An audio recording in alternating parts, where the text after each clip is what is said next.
Welcome back. आप देख रहे हैं बनो अपना फाइनेंस मिनिस्टर और अब बारी है विमेंस वेडनेसडे हमारी खास पेशकश की, जहां पर हम महिलाओं की फाइनेंशियल प्लानिंग करते हैं। अगर आप भी ऐसी महिला हैं जो कि बाजार से जुड़ना चाहती हैं, जो निवेश करना चाहती हैं या निवेश के बारे में सीखना चाहती हैं या निवेश कर रही हैं, कोई मदद चाहिए हमारे एक्सपर्ट्स के जरिए, तो आज केवल आप ही के सवालों पर फोकस होगा।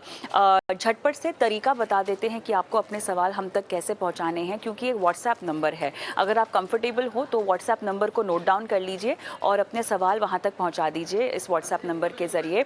9619873567 हमारा नंबर है। इतना ही नहीं, अगर आप व्हाट्सएप नहीं करना चाहती हैं तो यूट्यूब पर हमें देख सकती हैं लाइव, और यूट्यूब में कमेंट बॉक्स में अपने सवाल छोड़ दीजिएगा।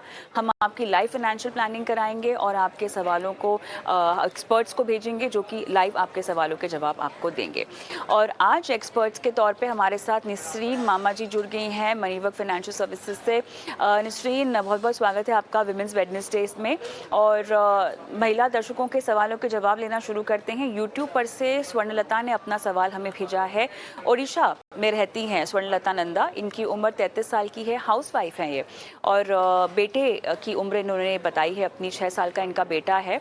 और इन्होंने अपने पति के निवेश पर सवाल पूछा है। मैं बस उम्मीद ये करती हूँ कि केवल सवाल पूछा ना हो, पति का निवेश भी ये खुद करती हो तो बहुत ही अच्छा होगा। बहरहाल डिटेल्स के लिहाज से फंड्स आपके पास हैं। HDFC स्मॉल कैप है, HDFC हाइब्रिड है, SBI का फोकस फंड भी है, ICICI का फ्लेक्सी कैप भी है, HDFC का मिड कैप भी है इनके पास। और अब ऐसे में बताइएगा फंड सिलेक्शन कैसा है और आगे इन्हें क्या करना चाहिए। 10 साल के लिए HDFC मिड कैप फंड में निवेश करने की इनकी योजना भी है। अब बताइए। तो कंग्रेचुलेशंस स्वर्णा जी, आप बहुत दिलचस्प इंटरेस्ट ले रही है आपके हस्बैंड की पोर्टफोलियो में।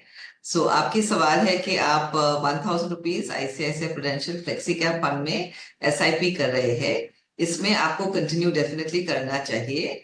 और 10 साल के बाद if you get a compounded annualised growth rate of से 12%, देन आपकी जो राशि होगी दैट वुड बी अबाउट 2,30,000 रुपया with this 1,000 rupee SIP in ICICI prudential flexi cap fund.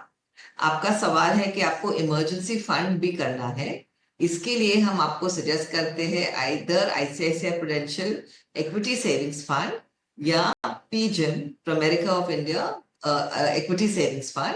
दोनों में इक्विटी पोर्शन अबाउट 10 to 15% है, मैक्सिमम 17%। और बाकी जो है आर्बिट्राज एंड बॉन्ड्स है। तो आपकी सेफ्टी भी रहेगी और आपको इमरजेंसी फंड चाहिए, दैट मीन्स कभी भी आप विड्रॉ करना चाहे तो ये फंड आपको वॉलेटिलिटी कम देगा कंपेयर टू 100% इक्विटी फंड।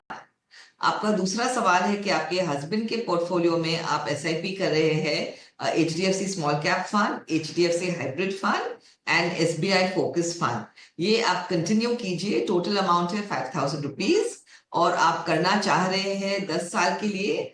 तो 12% कंपाउंडेड एनुअलाइज्ड ग्रोथ रेट में यही पोर्टफोलियो आपको अबाउट 11.5 लाख रुपीज आपकी कॉर्पस हो सकती है।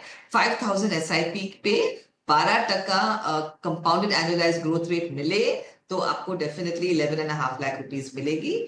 और ये आप डेफिनेटली रिव्यू कीजिए हर 2-3 साल पे to know that you are on track. Also आप आपके हस्बैंड को एडवाइस दे सकते हैं कि आप अभी 5,000 रुपी SIP कर रहे हैं तो अगले साल 5,500 करें, और इस हिसाब से एवरी ईयर 10% आप इंक्रीज करने की आवश्यकता रखें तो आपकी राशि 11.5 लाख से ज्यादा हो सकती है। I hope I answer all your queries वरना ऑल द बेस्ट। बिल्कुल। चलिए आगे बढ़ते हैं निसरीन, और नेहा का सवाल लेते हैं। नेहा पांडे ने अपना सवाल रांची से भेजा है। और Kotak flexi cap, axis long term equity, बंधन का टैक्स सेवर है, UTI स्मॉल कैप है और मिरर फोकस्ड इक्विटी है। इन्होंने कुछ और सवाल भी पूछा है। 30 साल में रिटायरमेंट के बाद 5 लाख रुपए हर महीना इनको चाहिए होगा। बेटी की शादी के लिए भी जो है खर्च इकट्ठा करना चाहती हैं। 25 साल में 4 करोड़ जुटाने की योजना है। जो सेकंड चाइल्ड है 10 साल में 1.5 CR जुटाना है बच्चे के बेहतर भविष्य के लिए। और जो पहला बच्चा है उनका 10 साल में 90 लाख रुपए चाहिए होगा उसके लिए। और 2023 से क्योंकि इन्वेस्टमेंट की शुरुआत की है, 15,000 रुपये कर रही हैं। पिछले 5 साल से NPS में भी निवेश कर रही हैं, लगभग 25,000 रुपये हर महीना। ओके, तो क्लियरली इन्वेस्टमेंट अमाउंट तो बढ़ाना ही होगा उन्हें। अच्छी बात यह है कि काफ़ी डिटेल से नेहा आपने अपने गोल्स लाइन अप कर रखे हैं। आपको पता है बच्चों की पढ़ाई लिखाई, शादी और रिटायरमेंट के लिए कितना कितना पैसा आपको लगेगा। अब उम्मीद आपसे यही है कि जब मुमकिन हो सके अपने निवेश को बढ़ाने की कोशिश कीजिए, वरना equity as an asset class का आपने चुनाव किया है अपने सभी लक्ष्यों को पाने के लिए, वो अच्छी बात है, काबिल तारीफ़ है। फंड्स में हालांकि आपको बदलाव ज़रूर करने होंगे, तो निसरीन वो कहाँ कहाँ बदलाव करने होंगे बताइएगा। तो आप अभी एसआईपी अमाउंट आफ्टर जुलाई कर रही है 44,000, लेकिन मैं आपको हर फंड के सजेशंस दे सकती हूँ। कोटक फ्लेक्सी कैप अभी आप 10,000 रुपया कर रही है। इसको आप कंटिन्यू करें और 10,000 रुपीज फर्दर एडिशन करें, तो आपकी कोटक फ्लेक्सी कैप फंड की इन्वेस्टमेंट होगी 16,000 रुपीज, बिकॉज आप 29,000 एग्जिस्टिंग एसआईपी से 44,000 करना चाहते हैं। एक्सेस लॉन्ग टर्म इक्विटी को आप स्टॉप कीजिए, उसके बदले में आप मोतीलाल ओसवाल ईएलएसएस फंड शुरू कीजिए। That will be a better performing fund for you. बंधन टैक्स सेवर आप कर रहे हैं 5,000 रुपीज, वो आप कंटिन्यू कीजिए। यूटीआई स्मॉल कैप 5,000 रुपीज आप कर रहे हैं, वो भी आप कंटिन्यू कीजिए। मिराय फोकस इक्विटी आप 5,000 कर रहे हैं, इसको आप स्टॉप करके एक्स्ट्रा एसआईपी 10,000 ऐड करके आप सुंदरम बिजनेस साइकिल फंड में शुरू करें। सो टोटली आपकी एसआईपी एलोकेशन होगी 44,000 rupees per month by adding this two allocations. Currently आपकी प्रेजेंट वैल्यू कॉर्पस की है 20 लाख रुपीज। तो यहाँ आपको 44,000 रुपीज से शायद आप आपकी सब गोल्स जो आपने मेंशन की है और आपने डिटेल से कहा है कि आपको दोनों बच्चों की एजुकेशन के लिए चाहिए, रिटायरमेंट के लिए चाहिए, ये शायद आप न मिला अचीव कर सके 44,000 एसआईपी करंट वैल्यू से, लेकिन आप 10% स्टेप अप कर दीजिए एवरी ईयर। सो देन आपको थोड़ी आवश्यकता है टू मीट पॉसिबिलिटी है ऑफ मीटिंग योर गोल्स। तो अगर हम देखें कि आपकी लाइफ एक्सपेक्टेंसी है अबाउट 85 इयर्स, सो आपको अराउंड 28 करोड़ की जरूरत होगी at the retirement age. Also आप कुछ पैसे अपने बच्चों के लिए इनहेरिटेंस के जरिए रखना चाहेंगे, तो आप ये इस प्लानिंग में हम एस्टेट प्लानिंग भी आपको सजेस्ट करते हैं कि आपकी सब गोल्स आप मिल पाए और आप बच्चों के लिए कुछ पैसे भी छोड़ जाए।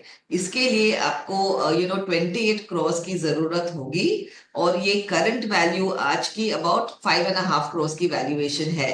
तो आप स्पेसिफिक फंड एक गोल के लिए ना ले, जैसे आपने पूछा है कि हर एक गोल के लिए हम आपको एक फंड की एडवाइस करें। इसके बदले में जो भी आप कर रहे हैं 44,000 रुपीज, आप पूरी ही फंड मैनेजमेंट करें ओवर ऑल दीज इन्वेस्टमेंट्स, लेकिन 10% आप डेफिनेटली एसआईपी बढ़ा दीजिए। एंड जैसे पहला गोल मिल जाए उसके बाद आप सेम एसआईपी को कंटिन्यू करके दूसरा गोल, तीसरा गोल और फोर्थ गोल ऐसे आप कंटिन्यू कीजिए। सो स्टेप अप कर दीजिए every year 10% and start with this planning and continue के आप एक एक गोल के बाद दूसरी गोल की तरफ आप बढ़े। That will be a better planning for you. So all the very best. Alright, चलिए, तो नेहा को ये सलाह, लेकिन विमेंस वेडनेसडे की हमारी इस पेशकश में एक छोटा सा ब्रेक लेते हैं। निसरीन मामा जी हमारे साथ जुड़ी हुई हैं और बाकी विमेन इन्वेस्टर्स या व्यूवर्स से भी हम यही कह रहे हैं कि सवाल हम तक पहुंचा दीजिए और लगातार विमेंस वेडनेसडे में हम आपके सवालों को शामिल करते हैं। एक ब्रेक लेते हैं। वेडनेसडे की हमारी इस पेशकश में आपका स्वागत है। निसरीन मामा जी तमाम सवालों के जवाब दे रही हैं। राशि का हम सवाल लेंगे। मुंबई से सवाल भेज रही हैं ये अपना निसरीन। 40 लाख निवेश किया था जिसकी करंट वैल्यू लगभग 55 लाख रुपए हो गई हैं। फंड्स की डिटेल्स आपके पास हैं, अब बताइएगा कि इन्हें अपने निवेश में कैसे आगे बढ़ना चाहिए। फंड्स इनके पास बहुत सारे हैं। अब ऐसे में एक तो कंसोलिडेट करना होगा पोर्टफोलियो को। रिडीम कहाँ कहाँ कर सकती हैं? ICICI Pru equity and debt fund, HDFC balance advantage को क्या अपने पोर्टफोलियो में और ये जगह दे सकती हैं? सो एक्चुअली उनकी सब एसेट एलोकेशन सब कैटेगरीज में है, तो काफी कंप्लीट पोर्टफोलियो एलोकेशन है। So you have Kotak emerging equity, your Parag flexi, ICICI Prudential equity and debt, HDFC balanced fund. आपके सवाल है कि शुड वी कंटिन्यू और should I go more aggressive, because आपकी जो रिस्क टॉलरेंस है आपने खुद ने चुनी है कि आपकी रिस्क टॉलरेंस अग्रेसिव है। लेकिन उस हिसाब से आपने अभी करंट वैल्यू है equity and debt ICICI Prudential और एचडीएफसी बैलेंस एडवांटेज में करंट वैल्यूएशन है अबाउट 15 लाख रुपीस। लेकिन सिंस ये दोनों फंड उसकी ओन कैटेगरीज में अग्रेसिव है, आप उसको कंटिन्यू कीजिए because you never know, you might need funds in future. Sorry, SBI Blue Chip Quant Active Fund, Mirae Asset Large and Mid, SBI Small Cap, Nippon India Small Cap, Canara Rubico Blue Chip, Mirae Asset Multi Cap and ICICI Prudential Value Discovery, सबको आपको continue definitely करना चाहिए। लेकिन फिलहाल अभी से आप new folios ना क्रिएट कीजिए, जो भी अपने पास है वो ही आप कंटिन्यू कीजिए। सॉरी,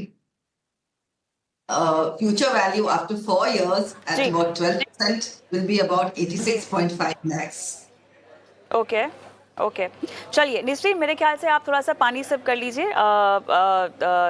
थोड़ा सा गला आपका ख़राब लग रहा है, लेकिन हाँ, नया फोलियो कुछ बनाने की ज़रूरत नहीं है। ICICI Pru equity and debt में निवेश बरकरार रखने की सलाह एचडीएफसी वैल्थ एडवांटेज फंड में हाइब्रिड एग्रेसिव हाइब्रिड्स हैं और इसीलिए थोड़ा सा कम परसेंटेज है यहाँ पर डेट का, तो उसको लेकर आप सलाह दीजिएगा कि निवेश बढ़ाएं या फिलहाल कंटिन्यू कर सकती हैं निस्रीन। हाँ जी, सो 4 साल के बाद about 86.5 lakh rupees future value हो सकती है और 6 साल के बाद about 1 crore rupees. So this is of course के 12% कंपाउंडेड एनुअलाइज्ड ग्रोथ रेट हमें मिले, तो ये आप केयरफुली रिव्यू कीजिए एंड मेक श्योर कि आप ऑन ट्रैक है। So all the very best.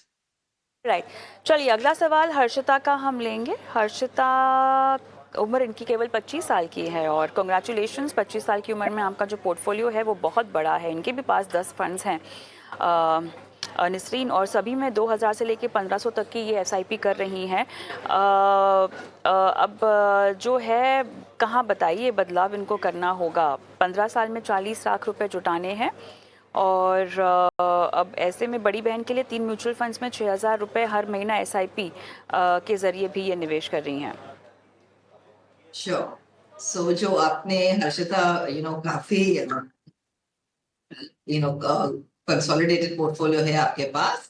So Nippon India multi cap आप कंटिन्यू कीजिए, एसबीआई कॉन्ट्रा फंड जो है वो भी आप कंटिन्यू कीजिए, पारंपरिक फ्लेक्सी कैप है आप कंटिन्यू कीजिए, कोटक इमर्जिंग इक्विटी है, इसको आप स्टॉप करके इसके बदले में Motilal Oswal large and mid cap में कंटिन्यू कीजिए 1500 रुपीज। फिलहाल आप 1500 रुपीज कर रहे हैं Motilal Oswal large and mid, उसके बदले में आप 3000 उससे ही इंक्रीज कीजिए, बिकॉज यहाँ थोड़ी जरूरत है कि आपकी पोर्टफोलियो थोड़ी टाइटर करनी चाहिए, इतने फोलियोज की जरूरत न है और डुप्लीकेशन ऑफ स्टॉक भी हो सकता है, तो थोड़ा हम एडजस्टमेंट्स लाएंगे जिसके हिसाब से आपकी फोलियोज भी थोड़ी रिड्यूस हो जाएगी एंड आपकी स्टॉक डुप्लीकेशन जो है वो हम आपको अवॉइड करना चाहेंगे। वन स्मॉल कैप 1500 रुपीज आप कंटिन्यू कीजिए, ICICI prudential blue chip fund है, इसको आप 1500 रुपीज स्टॉप करके पारंपरिक फ्लेक्सी कैप में आप बढ़ा दीजिए, तो पारंपरिक फ्लेक्सी कैप आप 3000 रुपीज कर दीजिए। मोतीलाल ओसवाल मैंने ऑलरेडी कहा है 3000 रुपीज कीजिए, एसबीआई टेक्नोलॉजीज आप 500 रुपीज कर रहे हैं, उसको आप स्टॉप करके उस अमाउंट आप एसबीआई कॉन्ट्रा में इंस्टेड शुरू कीजिए, तो 1500 plus extra 500 2000 rupees SBI contra fund. Nippon India ETF Nifty 50 आप कर रहे हो, उसे आप 1000 रुपीज स्टॉप करके Nippon India multi cap fund में शुरू कीजिए। This is an active fund compare to the Nifty India ETF fund, तो पैसिव एंड एक्टिव में थोड़ा हम आपको सजेस्ट कर सकते हो कि आप पैसिव फंड स्टॉप करके एक्टिव स्ट्रेटजी ले, वहां आपकी पॉसिबिलिटी है कि आपकी रिटर्न्स थोड़ी बढ़ेगी। HDFC mid cap opportunities 1500 rupees है, वो आप कंटिन्यू कीजिए, तो फिलहाल आप 14,000 रुपीज आप एसआईपी कर रहे हो। आई ऑलरेडी मेंशन क्या चेंजेस आपको करना चाहिए। मोस्टली आपको 5 to 6 फंड्स आपको पोर्टफोलियो में होना चाहिए, इतनी फोलियोज की जरूरत नहीं है। आप 1000 रुपीज आप एनुअली इंक्रीज कर सके एवरी ईयर आपकी एसआईपी फिगर को, और 20 इयर्स के बाद आपको 12% कंपाउंडेड एनुअलाइज्ड ग्रोथ रेट मिले, तो आपकी कॉर्पस होगी 1.3 करोड़। सपोज आप एक्सटेंड करें 24 इयर्स तक, तो आपकी कॉर्पस होगी अबाउट 2.1 करोड़। एंड सपोज आप 20 साल के लिए ही इन्वेस्ट करना चाहे, लेकिन आप every few years, every 7th year आप SIP इंक्रीज करें, तो भी आपको 2 करोड़ मिल सकता है। तो हम आपको ऑप्शन दे रहे हैं, आप SIP 20 साल तक कंटिन्यू करें, 20 इयर्स तक करें, and SIP every 7th year आप इंक्रीज करें, या आप टेन्योर ही बढ़ा दें और 24 साल के लिए आप SIP इंक्रीज करें 1,000 रुपीज पर ईयर। सो 2-3 ऑप्शन है कि आपकी जो राशि है, आपकी टारगेट 2 करोड़ की है, आप कैसे मिल पाए। सो इधर आप 24 इयर्स तक करें या 20 इयर्स तक करें, दोनों ऑप्शन आपके सामने हैं, और जो भी आपको कन्वीनियंट लगे आप प्लीज कर दीजिए, लेकिन स्टेप अप करना ना भूलें। Thank you. Absolutely step up करना बहुत ज़रूरी है। और एक और चीज़, क्योंकि बहुत लोगों के जहन में ये भी सवाल है कि इस वक्त क्या SIP रोक दें। ध्यान में रखिए कि अगर आपने पिछले 2-2.5 सालों में अपने निवेश की शुरुआत की है, SIP की शुरुआत की, तो बाजार एक उच्चतम लेवल पर थे, और अब अगर आप रोक देंगे अपनी SIP तो घाटे में रहेंगे। लिहाजा अपनी SIP रोकिए मत, इनफैक्ट स्टेप अप कर सकते हैं, जो कि आपको करनी ही चाहिए, करने की कोशिश करें। चलिए, इसी के साथ विमेंस वेडनेसडे की हमारी इस पेशकश में इतना ही। निसरीन, आपने समय दिया इतने विस्तार से महिलाओं की फाइनेंशियल प्लानिंग की और पोर्टफोलियो पर उनका मार्गदर्शन किया, आपका बहुत बहुत धन्यवाद। Thank you. और इसी के साथ बनो अपना फाइनेंस मिनिस्टर में आज के लिए इतना ही। जाते जाते आपको छोड़े जा रही हूँ हमारे WhatsApp नंबर के साथ, और साथ ही सोशल मीडिया पर देख रही हैं YouTube पर, तो अपने सवाल कमेंट बॉक्स में आप डाल सकती हैं। नमस्कार।